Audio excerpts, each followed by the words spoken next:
2021년 1월 13일 수요 예배 하나님 앞에 경건한 마음으로 예배 드리겠습니다. 사도신경으로 우리 신앙을 고백하겠습니다.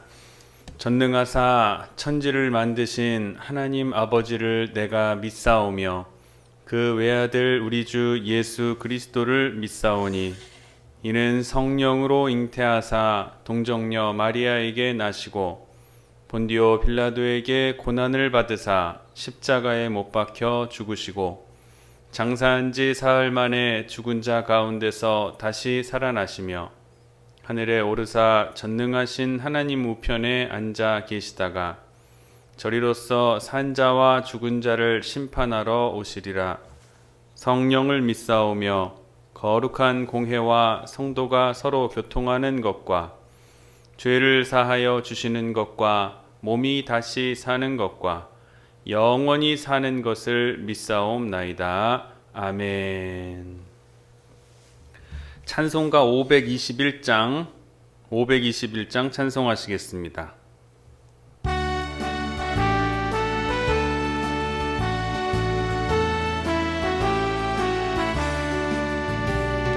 구원으로 인도하는 그 문은 참 좁으며 생명으로 인도하는 그 길은 참 험하니 우리 몸에 지워있는 그 더러운 죄짐을 하나 없이 벗어놓고 힘써서 들어갑시다.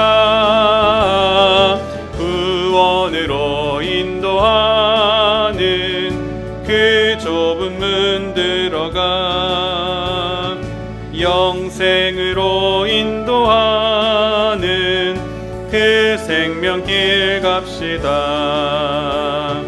이 세상에 많은 사람 큰 문으로 들어가 넓은 길로 갈지라도 멸망길로 끝나니 세상 헛된 부귀영화 모두 내어버리고 주의 말씀 순종하여 그 생명길로 갑시다. 구원으로 인도하는 그 좁은 문 들어가 영생으로 인도하는 그 생명길 갑시다. 구원의 문 열렸으니 주의 공로 힘입어 주저 말고 들어가서 생명길로 갑시다. 구원의 문 닫힌 후엔 들어가고 싶으나 한 번 닫힌 구원의 문 또 열려지지 않으리. 구원으로 인도하는 그 좁은 문 들어가 영생으로 인도하는 그 생명길 갑시다. 아멘. 함께 나만의 기도로 대표기도 하나님 앞에 드리겠습니다.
오늘 우리에게 주시는 하나님의 말씀은 요한계시록 3장 1절에서 6절까지의 말씀을 함께 봉독하시겠습니다.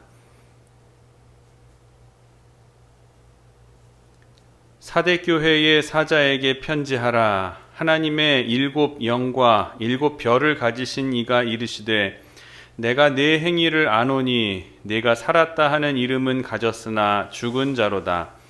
너는 일깨어 그 남은 바 죽게 된 것을 굳건하게 하라. 내 하나님 앞에 내 행위에 온전한 것을 찾지 못하였노니 그러므로 네가 어떻게 받았으며 어떻게 들었는지 생각하고 지켜 회개하라.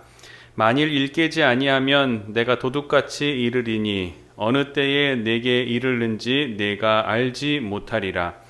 그러나 사대에 그 옷을 더럽히지 아니한 자 몇 명이 내게 있어 흰 옷을 입고 나와 함께 다니리니 그들은 합당한 자인 영고라.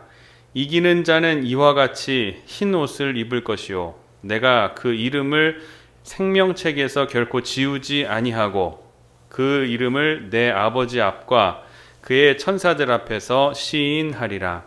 귀 있는 자는 성령이 교회들에게 하시는 말씀을 들을지어다. 아멘. 벌써 7교회 중에서 4개의 교회를 함께 살펴보았습니다. 정리해보자면 먼저 첫 번째 교회인 에베소 교회를 칭찬하신 점이라 한다면 이단의 위협에 대해서 아주 단호한 자세를 취하면서 교회의 질서를 잘 세웠습니다. 잘 세우긴 했지만 한편으로는 너무 정통 고수에만 집착하다 보니까 처음에 받았던 사랑을 잃어버리고 퇴보해버렸다는 점을 주님으로부터 책망받았습니다. 그러니까 에베소 교회는 정통 고수에는 열심히 있었으나 사랑을 상실한 교회였다고 한마디로 정리할 수가 있겠습니다. 또 두 번째 교회는 이 서머나 교회였습니다. 서머나 교회는 빌라델비아 교회와 더불어 책망받지 않았던 유일한 교회입니다. 가난했지만 부요한 교회였죠.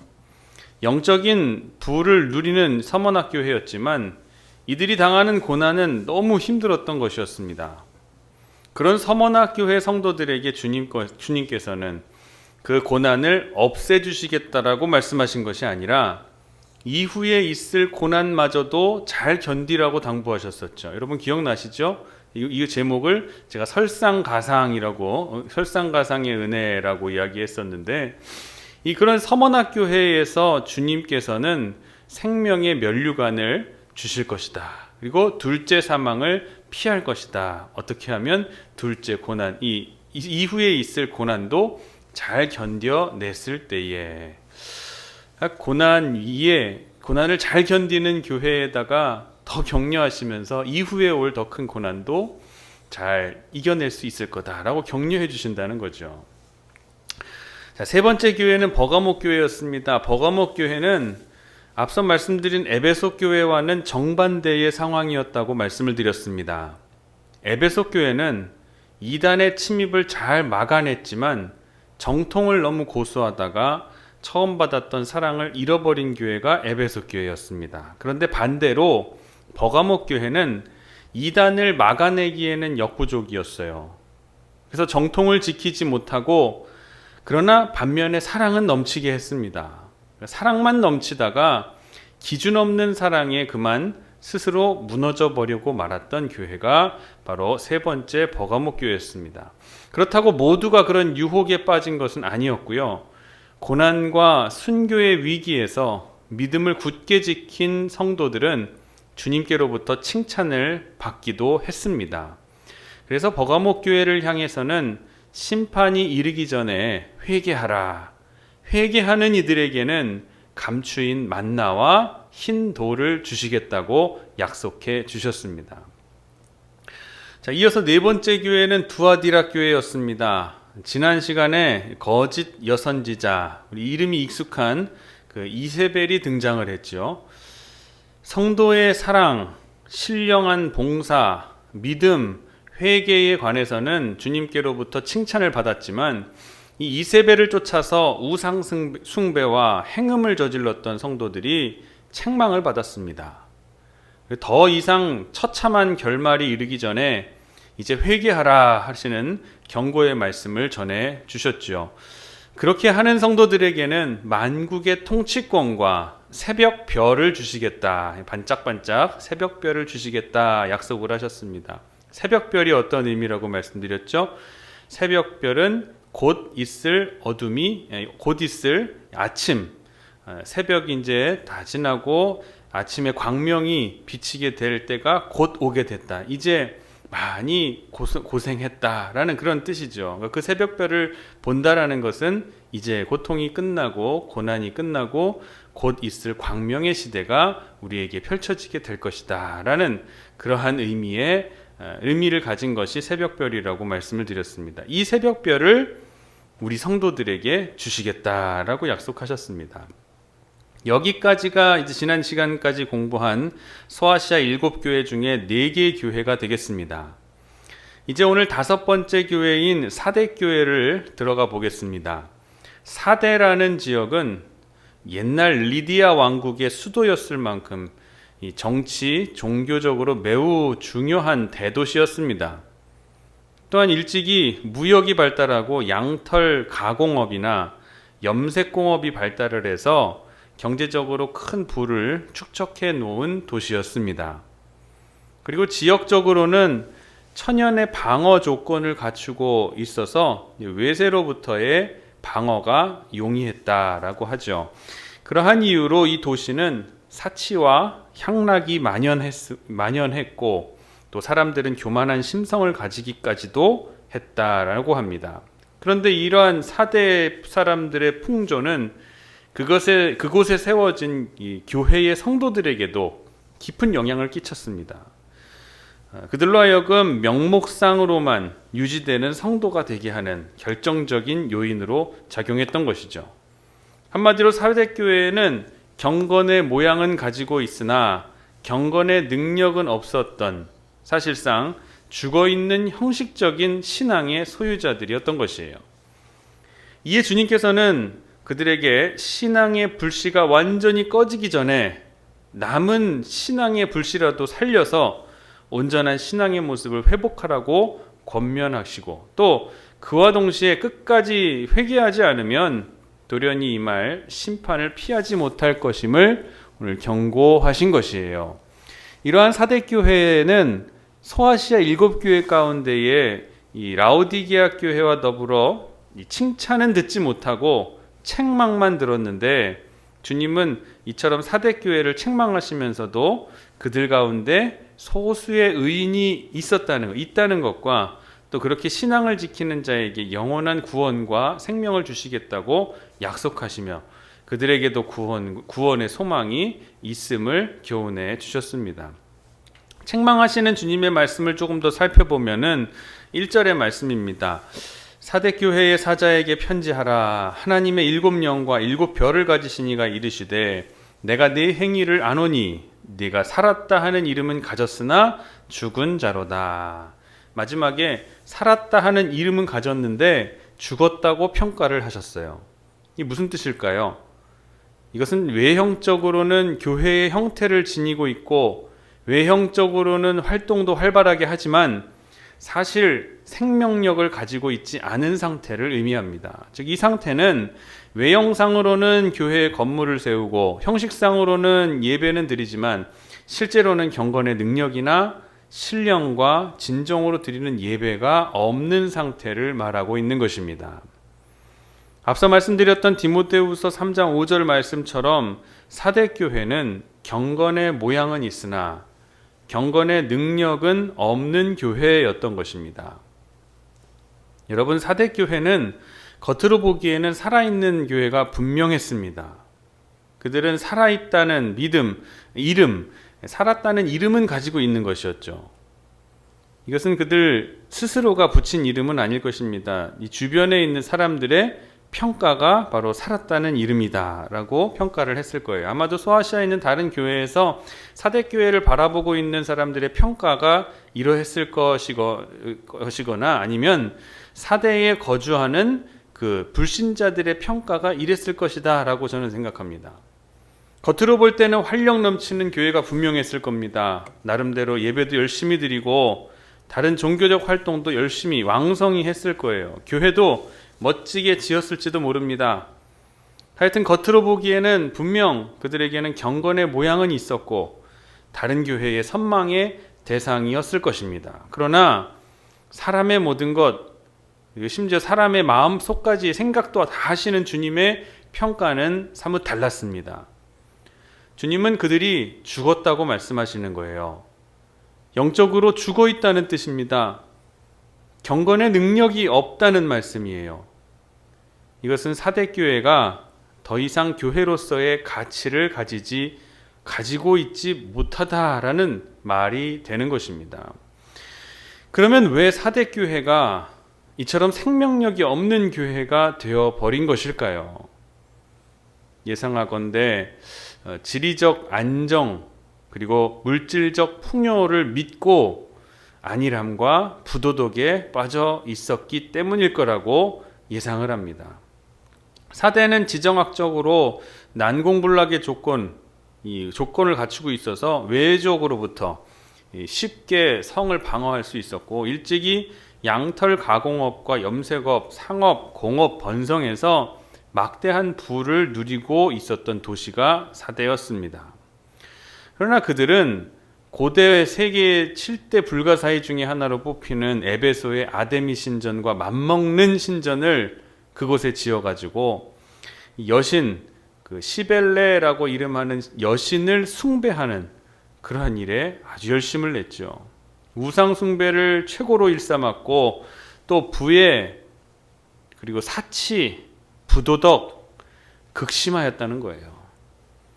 그런데 사대교회는 이러한 주변 환경에서 자신을 지키지 못하고 세상과 타협의 길을 걸어가고 말았습니다. 그래서 교회로서의 생명력을 잃어버리게 되었던 것이에요. 비록 그들에게 종교적인 행위들은 있었지만 그것은 지극히 인본주의적이고 세속적인 행위에 지나지 않았던 것입니다. 사대교회가 이런 문제를 가지고 있었다는 것인데 중요하게 우리는 반성해야 될 것은 오늘 우리의 모습이 과연 사대교회보다 더 낫다고 말할 수 있는가 하는 것이에요.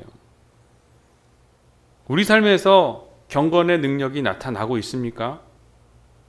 과연 우리 교회는 살아있는 예배를 드리고 있는 것일까요? 여러분 한 분 한 분은 정말로 생기 있는 삶을 살아가고 있다고 자부하십니까? 여러분 이 땅에 얼마나 많은 교회들이 있습니까?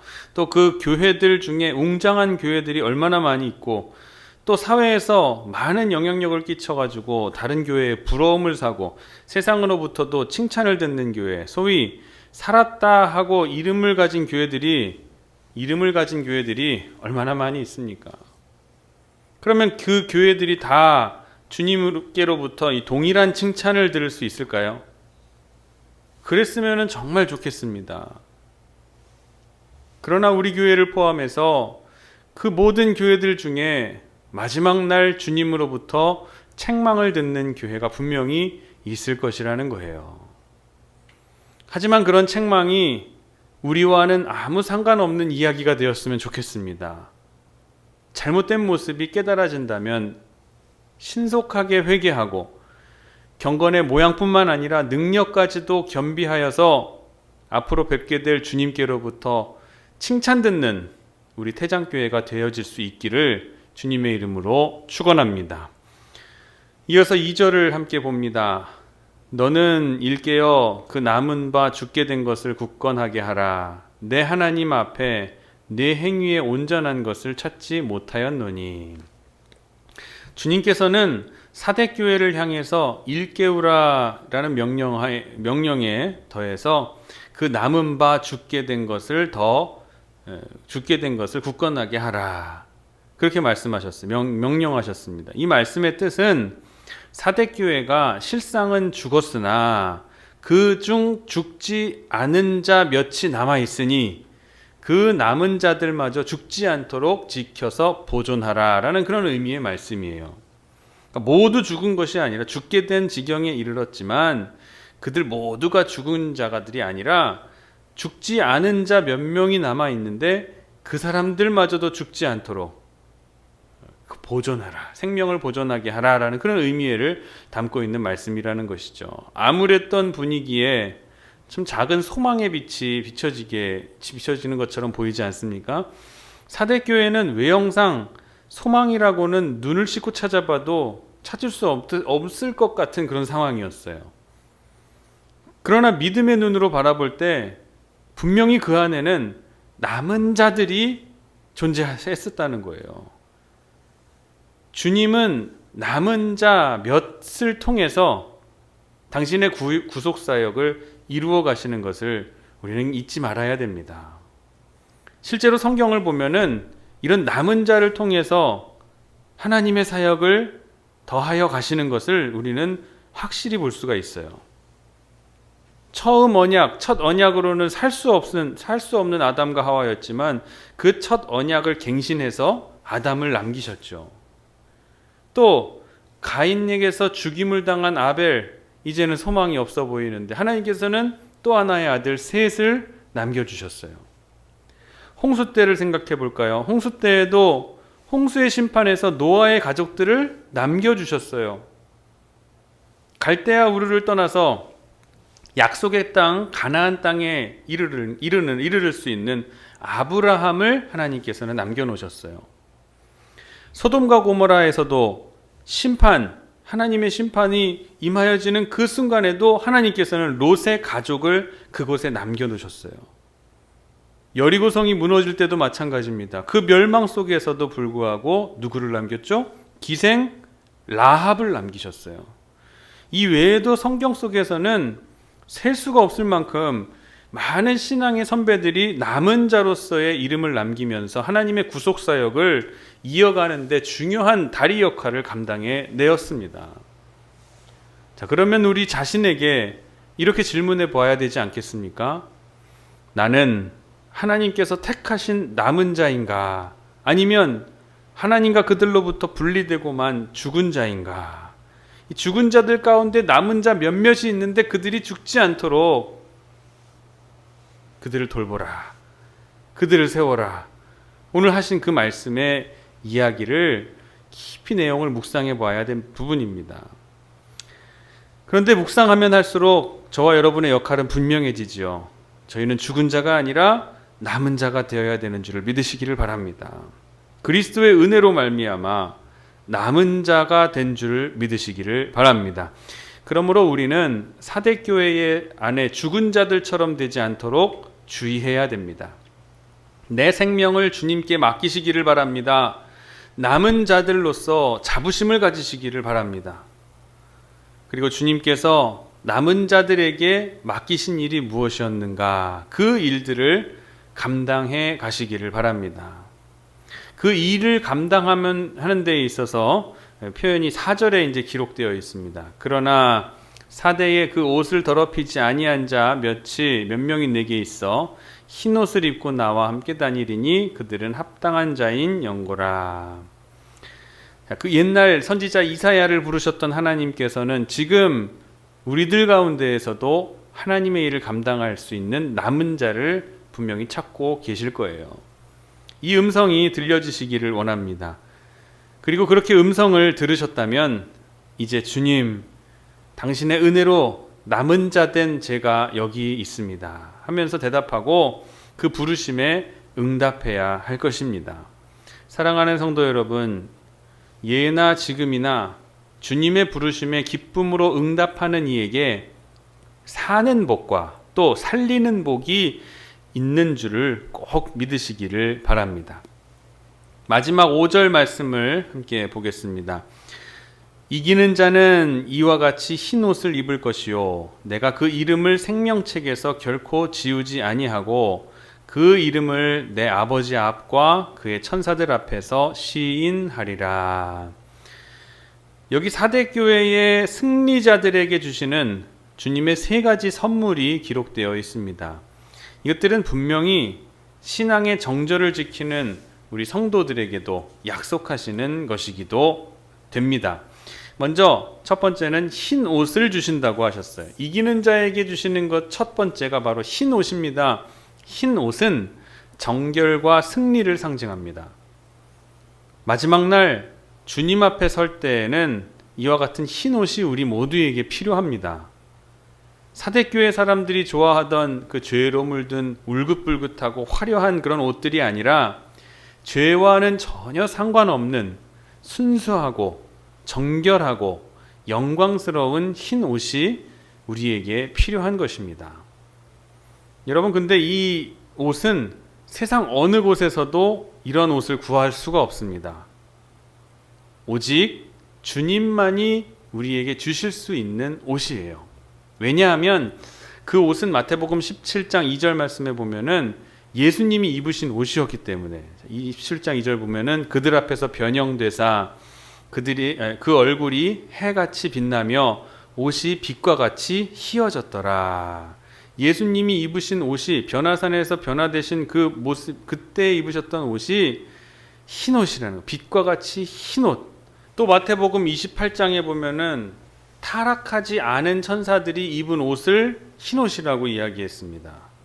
그리고 예수님이 승천하실 때에 나타난 그 이야기, 사도행전 1장 10절에 보면은 예루살렘 사람들아 왜 하늘을 쳐다보느냐 하면서 그 예수님의 승천 뒤에 계속 아쉬움에 하늘만을 쳐다보고 있었던 제자들에게 등장해서 나타나서 말을 걸던 사람, 이 두 인물이 바로 흰옷을 입은 인물이었다라는 것을 보면, 이것은 우리가 빨아가지고 어디서 구해서 입을 수 있는 옷이 아니라는 것을 알 수가 있습니다. 그래서 이 세상에서 신앙의 정절을 지키기 위해서 힘들게 살다가 우리의 옷들은 찢기고 더러워집니다. 그렇게 될 정도로 치열하게 살다가 주님 앞으로 찾아온 성도들에게 주님은 제일 좋은 옷을 내어다 입히고 손에 가락지를 끼우고 발에 신을 신겨 주실 때 갈아입혀 주시는 옷이 바로 흰 옷인 것이에요. 이 흰 옷을 입은 자들은 에녹과 노아가 누렸던 것처럼 주님과 동행할 수 있는 특권을 누리게 될 것입니다. 또한 아브라함처럼 하나님 앞에서 걷게 될 것을 꼭 기대하시기를 바랍니다. 이기는 자에게 주시는 두 번째 선물은 생명책에서 그 이름이 지워지지 않으리라 라는 것입니다. 구약시대의 생명책이라는 것은 회복된 이스라엘의 시민을 얘기했습니다. 회복된 이스라엘, 다니엘서 12장 1절 말씀을 보면은 그때 내 민족을 호위하는 큰 군주 미카엘이 일어날 것이요 또 환란이 있으리니 이는 개국 이래로 그때까지 없던 환란일 것이며 그때에 내 백성 중 책에 기록된 모든 자가 구원을 받을 것이라.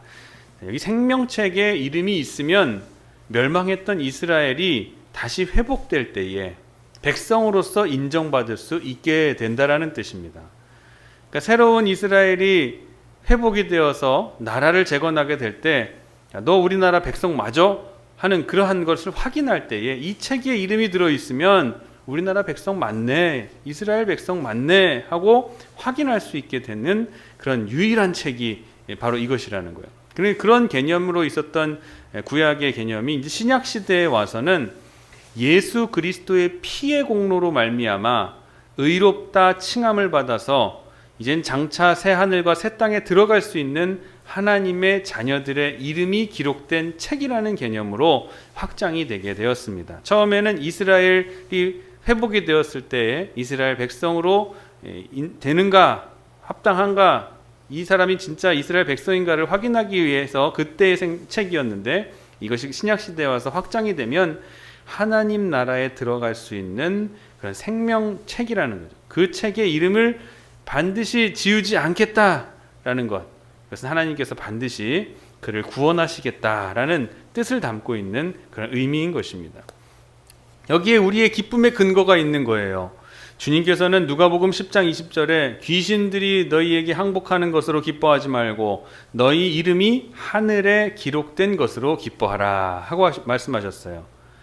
그러니까 이 이름이 기록된다는 것, 생명책에 기록된, 이기는 자에게 주시는 두 번째, 생명책에서 그들의 이름을 지우지 않겠다라고 하시는 이 말씀의 의미가 바로 이것이라는 거 기억하시기를 바랍니다. 마지막 세 번째는 마지막 세 번째 이기는 자에게 주시는 주님의 선물은, 이기는 자는 하나님 앞과 천사들 앞에서 시인하시겠다라고 하셨어요. 시인해 주시겠다라는 거예요. 다시 말해서 예수님께로부터 인정을 받게 될 거라라는 말씀하신 거예요. 우리가 하나님 앞에서 또한 천사들 앞에서 우리의 존재를 인정받게, 우리의 믿음을 인정받게 하시겠다라고 말씀하시는 거예요. 예수님께서 공생의 기간 중에 이 시인이라는 말씀에 대해서 굉장히 중요한 강조를 하신 적이 있습니다. 누구든지 사람 앞에서 나를 시인하면 나도 하늘에 계신 내 아버지 앞에서 그를 시인할 것이요, 누구든지 사람 앞에서 나를 부인하면 나도 하늘에 계신 내 아버지 앞에서 그를 부인하리라. 성경에서 입으로 시인한다는 것은 굉장히 중요한 의미를 가지는 것으로 설명됩니다. 속으로만 생각해서 되는 것이 아니에요. 마음으로만 가지고 있어서 되는 것이 아니에요. 입으로 시인해야 그것이 진짜 효력을 가지게 된다라는 것을 말씀해 주시고 계십니다. 우리가 잘 아는 로마서 10장 9절의 말씀에서도 보면, 네가 만일 내 입으로 예수를 주로 시인하며 또 하나님께서 그를 죽은 자 가운데서 살리신 것을 내 마음에 믿으면 구원을 받으리라.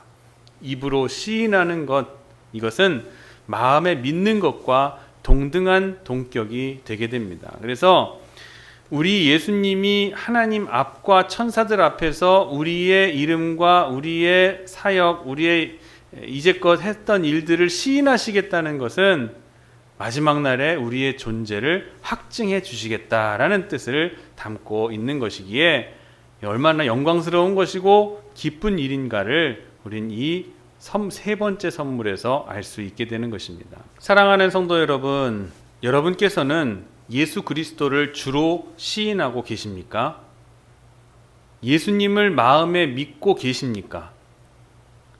입으로 시인하시고 마음으로 믿으시기를 원합니다. 여러분의 마음 안에 주님이 거하실 수 있게 하시기를 바랍니다. 여러분의 안에 성령님이 살아 역사하실 수 있도록 자기를 버리시기를 바랍니다. 날마다 죄 짓지 않기 위해서 몸부림치시고 죄에 물들지 않도록 힘쓰시기를 바랍니다. 그러면 여러분은 이기는 자가 되는 거예요. 여러분은 주님이 약속하신 세 가지의 선물을 소망할 자격이 있으신 분들입니다. 주님께서는 이기는 우리에게 흰 옷과 생명책의 이름이 기록되는 것, 그리고 하나님과 사자들 앞에서 우리를 시인해 주시겠다라는 그런 큰 축복을 분명히 우리에게 주실 것을 꼭 믿으시기를 바랍니다. 말씀을 맺겠습니다. 사대교회는 살았다 하는 이름은 가졌으나 실상은 죽은 교회였습니다.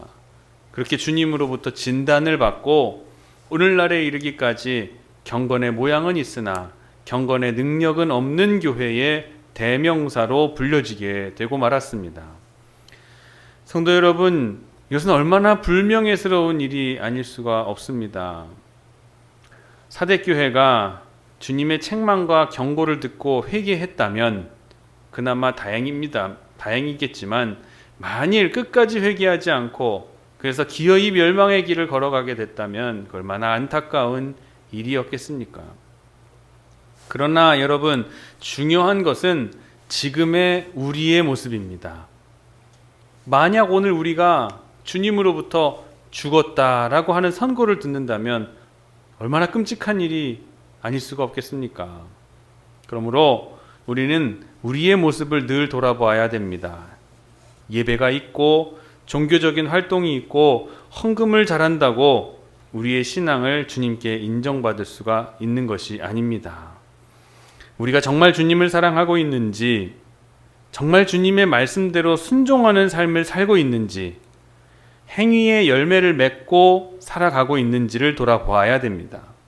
그래서 주님께서 원하시는 기준에 합당한 그런 신앙생활을 늘 해가야만 하는 것입니다.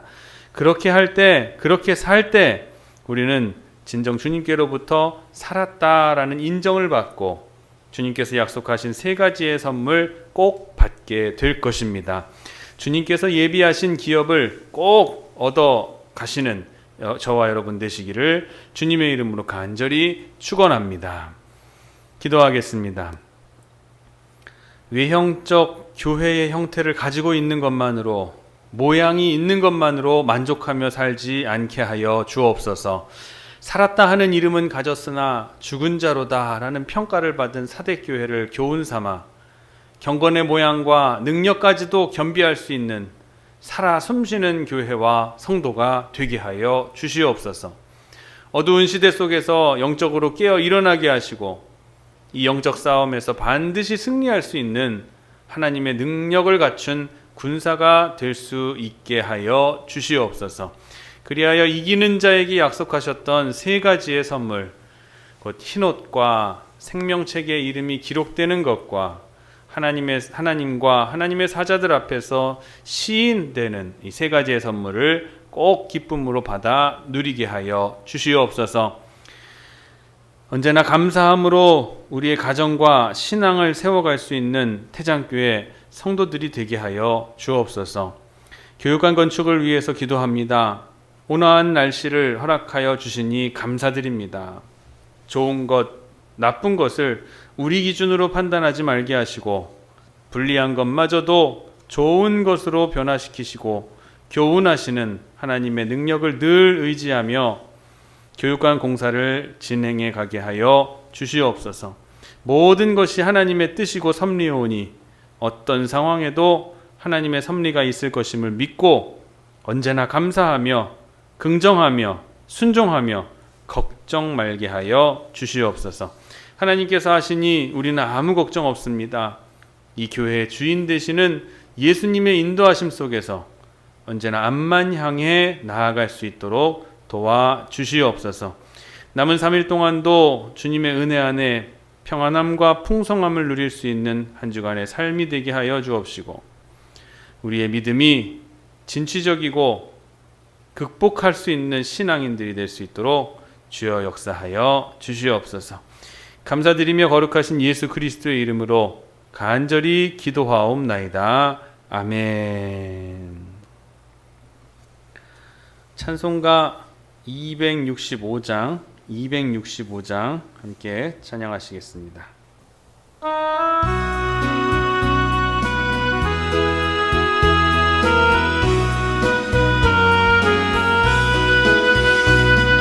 주 십자가를 지심으로 죄인을 구속하셨으니 그 피를 보고 믿는 자는 주님의 진노 면하겠네.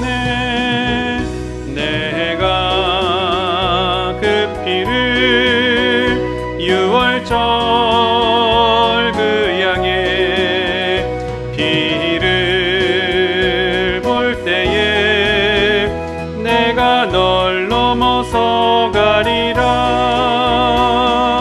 흉악한 죄인 괴수라도 예수는 능히 구원하네.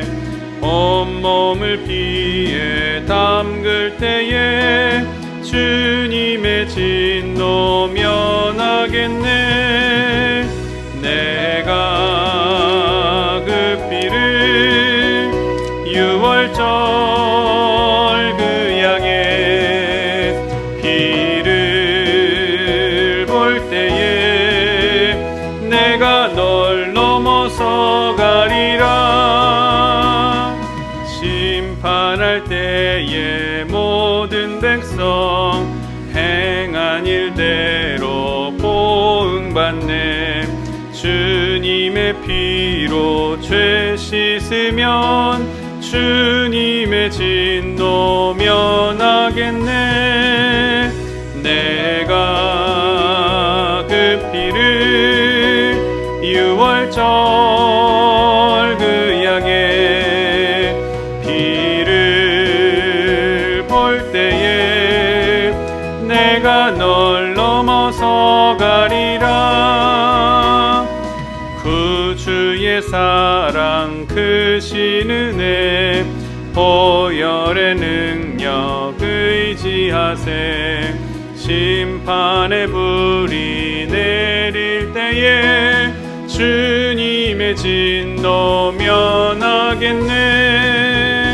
내가 그 피를 유월절 그 양의 피를 볼 때에 내가 널 넘어서 가리라. 아멘.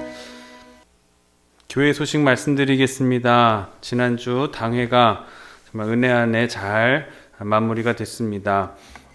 이전과는 좀 다른 방식으로 가정에서도 같이 회의를 참석할 수 있도록 영상으로 인터넷으로 회의를 중계해 드렸는데 많은 분들이 접속을 하셔서 함께 관심을 가져 주셨습니다. 이번 주에는 이제 구역회가 진행이 됩니다. 1월 17일 주일 오후 1시 30분 대예배실에서 동일하게 진행하도록 하겠습니다. 2021년도 강단 미화로 봉헌하시기를 원하시는 분들 게시판에 이름과 함께 감사의 제목을 적어주시기를 바랍니다. 많은 분들이 문자로서 또 신청하고 계십니다. 전화를 주시기도 하고 문자로 신청을 하시는데 참 감사를 드립니다. 2021년 가정예배에서 하늘양식도 구입 신청을 받습니다. 가정의 재단을 세워가는 데 도움을 주는 그런 가정 하늘양식 하나씩 구입하셔서 가정예배에 활용해 주시기를 바랍니다. 연말정산을 위한 기부금 영수증 발급 신청도 많은 분들이 해주셨습니다. 1차로 오늘 준비가 되는 대로 되는 분들 다 한 20분 정도 되는데 우편으로 등기로 발송해 드리도록 하겠습니다. 아직 신청 못하신 분들 빨리 신청해 주시기를 바랍니다. 이제 축도하심으로 오늘 수요 예배 마치도록 하겠습니다. 지금은 모든 사망 권세를 이기시고 부활의 영광으로 우리에게 나타나신 예수 그리스도의 은혜와 그 아들을 우리를 위해 보내어 주신 아버지 하나님의 무한하신 사랑하심과 우리와 늘 함께 하셔서 새해에도 소망과 믿음을 가지고 시작할 수 있게 도우시는 성령님의 감화, 감동, 역사, 내조, 충만, 교통, 인도하심이 신앙의 정절을 지키며 이기는 성도에게 세 가지 선물을 주신다 약속하신 그 약속을 믿고 소망으로 경건의 모양뿐만 아니라 능력까지도 소유한 살아있는 교회와 성도가 되어 사역을 감당하기로 결단하고 다짐하는 사랑하는 성도들의 머리머리 위에와 코로나19로 고통받고 고난받는 하나님의 교회들과 성도들 위에 또 교육관 건축을 감당하는 인부들과 기술자들 위에 영과 육의 질병에서 회복시켜 주시기를 원하는 우리의 모든 지체들 위에 성도들이 경영하는 사업장과 직장과 학업과 진로와 배우자와 태의 열매를 위해서 기도하는 저희와 저희 자녀들의 심령 위에 지금으로부터 영원토록 함께 하시기를 간절히 축원하옵나이다. 아멘.